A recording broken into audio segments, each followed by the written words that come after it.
maahan in qaabka loo taageerayo maahan qabiil lagu taageerayo waxaa lagu taageerayaa in Soomaali sidaas ay dawlad ku noqoto ku dhisato federalism ay ku ahaato waxaan leenahay madaxweynaha dawladda Soomaaliya oo daayay ninka dhalinyarada fartiinta u fariyay Xasan Sheekh Maxamuud waxaa lagu doortay nidaam federalism inuu ka boodo oo isboodsiyo in soo dawladda Soomaaliya oo dhacday 1990 ay xabar maanta ka dhalatay ana waxaan ku dhaarintaas inay tahay xiriye iyo dhalanteed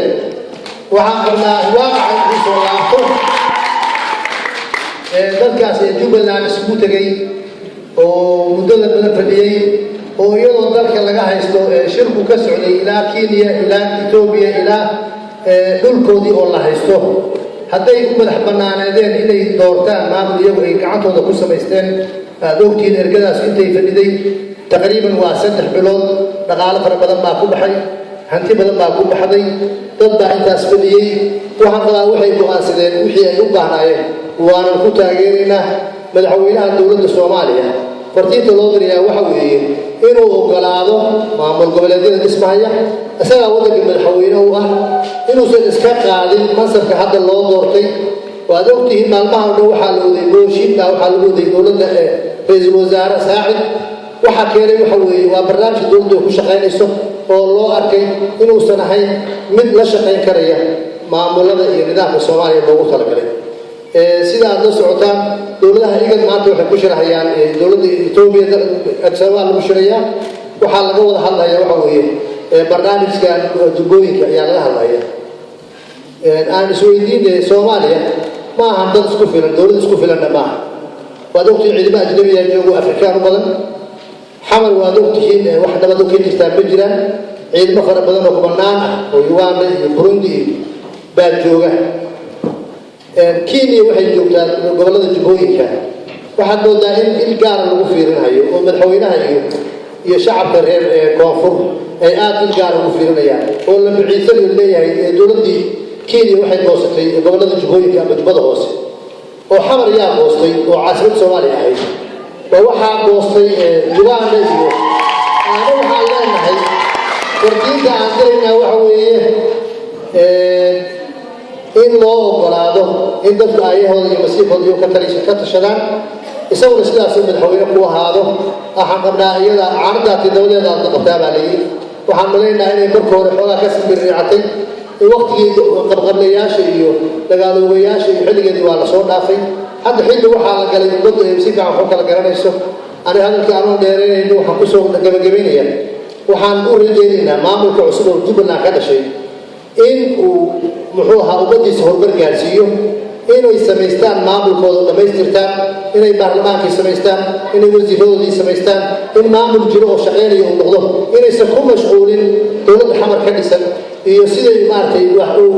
ama uu ogolaado lahaayeen ama u diidi lahaayeen maamulkooda iyagu gacanta ugu jira iyagaa samaystay waxaan u rajaynaynaa shacabkiina jooga magaalada Tabori ama dadka Soomaalida oo gobolada hadda Sweden ku dhool inay dhamaantood taageeraan in gacan afi adib la siiyo anagana insha Allah waxaan rajaynaynaa maamulka iyo shacabka Puntland sida hore ugu taageeray inay la doodaanaan doonaan ilaa ay ugu ka istaagaan maxaa yeelay waa maamul cusub hadda dhashay oo dhaqaalaha haysan oo dhibaato badan lagu hayo oo faragelin badan lagu hayo waad ogtihiin in qaar kale leeyihiin maarta ku dhawaaq maamulo kale oo taraajux ku sameynaya ama maarta la isbarbar dhigayo ana waxaan qabnaa arrintaas inay qadaf ku tahay iyo meel ka dhac in ummadda Soomaaliyeed sharafkeeda meel looga dhacayo ummadda gobolada meel looga dhacayo jiritaanka ummadda Soomaaliyeed inay soo noqoto inay ku sii ragaadinayso sida hadda wax loo maartay loo wado waa qiyaastii sida anagu aan isleenahay waxa weeye dastuurkii in la jabiyo in dadkii maartay iraadooda maartay masiirkoodii laga leexiyo in ahriya aan jirinin oo meel kale laga keenay oo malaha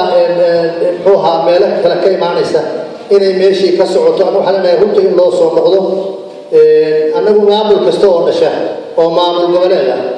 oo aan ahayn Jubbaland kaliya waxaan maartay ballan qaaday oo dastuurka Puntland ka mid ah inaanu taageero waana taageeraynaa midkii kana waan taageeray waana sii taageeraynaa jaalay أنا أقول وحنا كسوكويا دولة مدحوينها وكيها الشيخ أحمد مدوبة هي مدحوين وحنين كيسة فرتاك inaysan ku mashquulin barbaleemaadka laga wada muqdisho inaysan ku mashquulin meelo kaleeto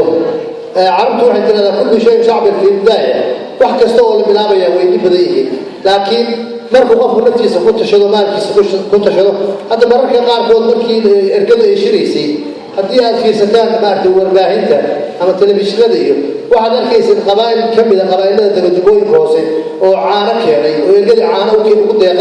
ugu deeqay xoolo nool oo geel keenay oo waxay taas muujinaysaa dadkaasu inay ka dhabtaan inay wax samaystaan marka dadka sidaa u dhibtooday oo cid fakaraynayso kale banaanka fakaraynaysa aysan jirinin lacag banaanka lagu soo diraya aysan jirinin dadkii sidaas u dhibtooday anna waxaan qabnaa in masiirkooda loo daayo aayahooda loo daayo ay ka mid noqdaan maamul goboleedyada hadda samaysmaya marka waxaan leenahay dib inay u laabato dowladda dowladdu maaragtay rasmiga Soomaaliya u dhaato way ka baxday kumeelgaarkii doodi badan baa lagu xashay baad ogtiin dowladda Puntland haddaan dib taariikhda ugu laabano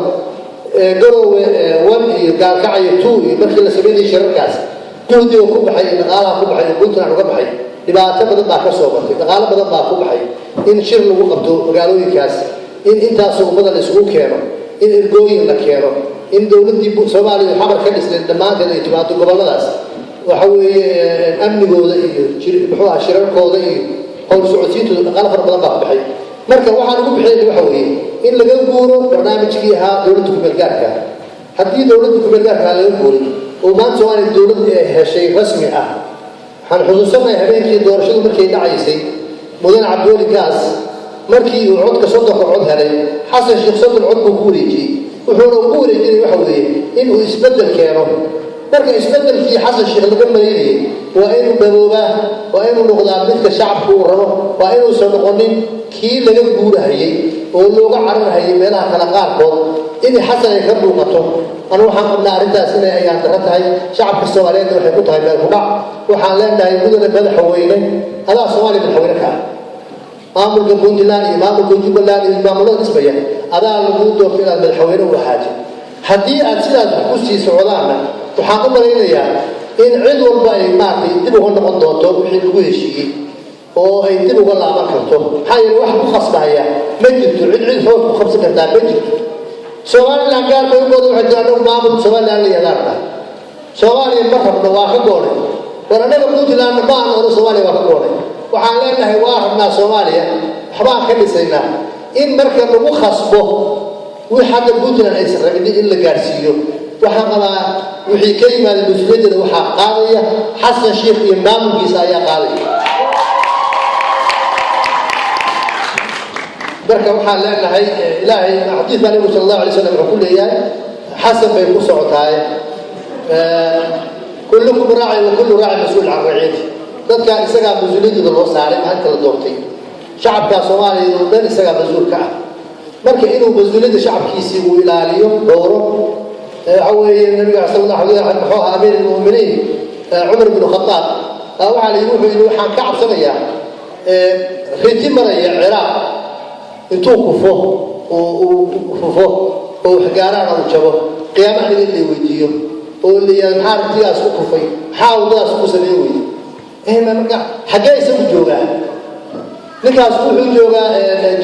Xijaaz ku joogaa dadka Sacuudi ku jooga amir al-mu'miniin halkaas ku xukumayay maartay dowladda islaamka marka isaga oo xabar dhex jooga oo og xabar waxay ku sugan tahay ayabaha hadda lagu celiyay jubooyinka hoose waxa ka mid ah inay sanadada hayn jubooyinka hoose ee magaalada Kismaayo kaliya ay haystaan muxuu ahaa qoladan hadda maamulka loo magacaabay xasan xabar ma la socon karaa dadka xabarkii marka la weydiiyo waa muqdisho ma dhex mari karaa ana waxaan qabaa inaan dhex mari karin adiguna waa ogtihiin marka waxaan leenahay xaq Allah tuso waxaan leenahay Allah dariiqa tuso soo haruuriyo waxaan leenahay Jubbaland waa dhismatay waana la garab taagan yahay insha Allah waxaan u rajaynaynaa mustaqbal fiican iyo nolol fiican salaam alaykum aad ma fiican wasiirku hadalada qiimaha badnaa ee uu halkan looga soo jeediyay iyo taageeraha uu muujiyay soo ku hadlaya afka maamul goboleedka Puntland oo markii hore waa la soconay si diiran u soo dhaweeyeen maamulka cusub ee magaranaysa Jubbaland halkii baan barnaamijkan ka sii wadanaa